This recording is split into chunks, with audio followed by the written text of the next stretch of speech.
What is the obstacle to rebuilding the subway system? It is the money, honey. That's what it is about.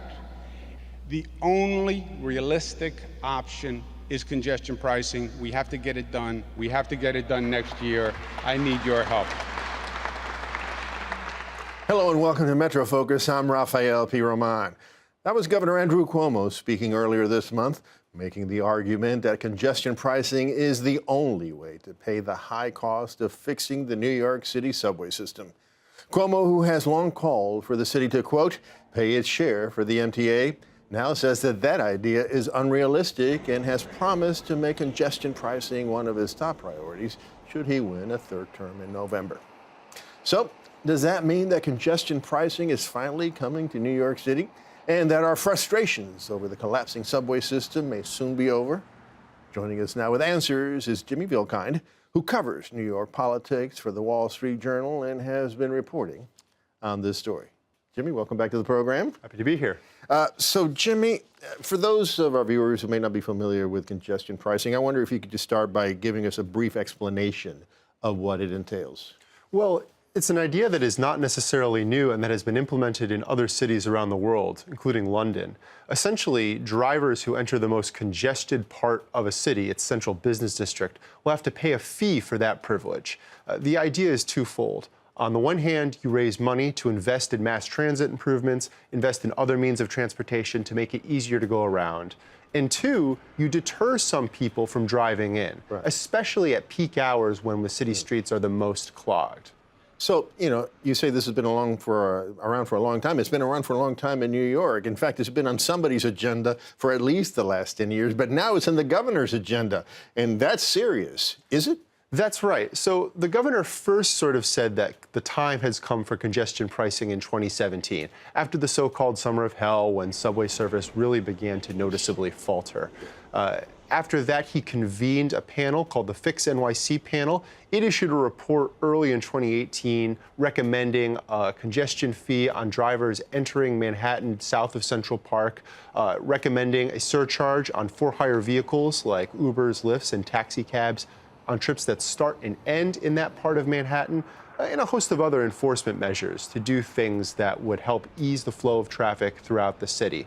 What didn't happen last year was a concerted legislative push by the governor during the legislative session. Okay, so, the cost of fixing the subway has been estimated to be approximately $40 billion over the next 10 years. How much of that will be covered, realistically, with the revenues from congestion pricing? It's all going to depend on the exact shape of the proposal and of the legislation, whether or not a proposal includes money for the city to maintain the East River bridges, like the Brooklyn, Manhattan, and Williamsburg bridges, whether or not a proposal includes lowering tolls on bridges in the outer boroughs, perhaps the Verrazano Narrows crossing, which has been a political balancing act done to try and win support in some of these regions.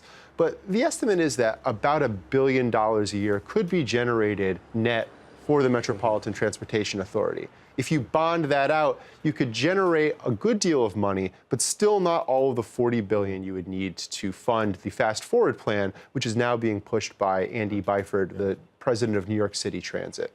Well, New Yorkers from Long Island, from the outer boroughs, or from the suburbs who rely on their cars to commute to the city. I mean, they've been typically and understandably the most strongest force against congestion pricing.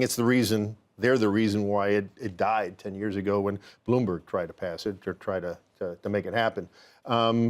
Is the governor going to have better luck with the state representatives of the suburbs and the outer boroughs this time around? Well, we'll see. There are several things the governor can do to build support in the legislative process. One thing he could do is make a congestion pricing proposal part of his budget.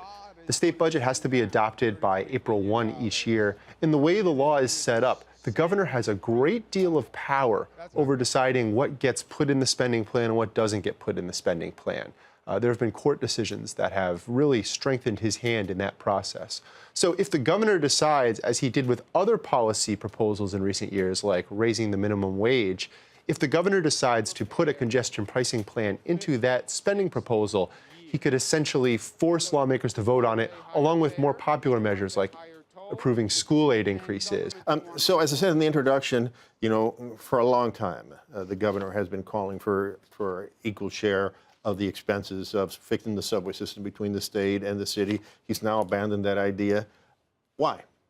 Well, it hasn't gotten him much place. And also, I think the governor's statement is a recognition that he controls the MTA after some previous attempts where he tried to shift blame and claim that he didn't really have control of the authority that operates the subways, and recognize that he needs to solve this problem. So advocates are certainly saying that he needs to take ownership, and they've been heartened by his latest comments. All right, we got about 15 seconds.